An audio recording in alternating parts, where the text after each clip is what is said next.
എല്ലാവർക്കും നമസ്കാരം. ഇന്നത്തെ വീഡിയോയിൽ നമ്മൾ കാണാൻ പോകുന്നത് ഒരാശ്ചര്യകരമായ ജ്യോതിശാസ്ത്ര സംഭവം, ചന്ദ്രഗ്രഹണം.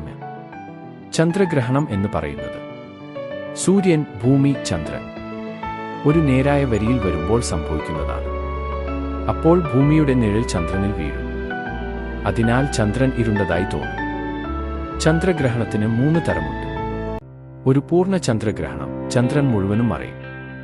2 ഭാഗിക ചന്ദ്രഗ്രഹണം, ചന്ദ്രന്റെ ഒരു ഭാഗം മാത്രം മറയും. 3 പെനുംബ്രൽ ഗ്രഹണം, ചെറുതായി മാത്രം ഇരുണ്ടതായി തോന്നും. ശാസ്ത്രം പറയുന്നത് വളരെ സിമ്പിളാണ്.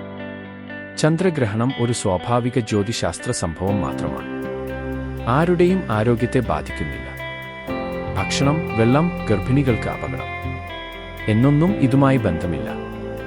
കണ്ണുകൊണ്ട് നേരിട്ട് കാണാനും സുരക്ഷിതമാണ്. പക്ഷേ നമ്മുടെ നാട്ടിൽ പലരും വിശ്വസിക്കുന്നു.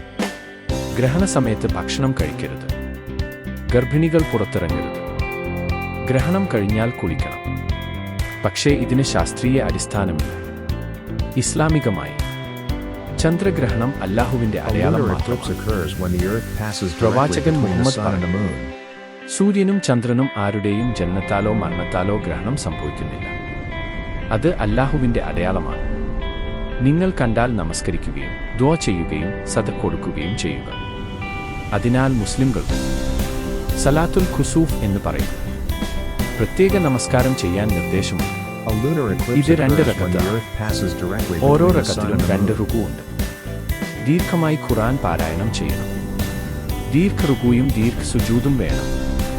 നമസ്കാരത്തിന് ശേഷം ദുആയും സദഖയും.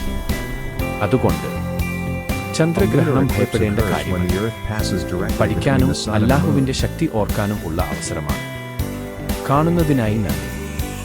വീഡിയോ ഇഷ്ടമായെങ്കിൽ ദയവായി ചെയ്യാൻ മറക്കരുതേ.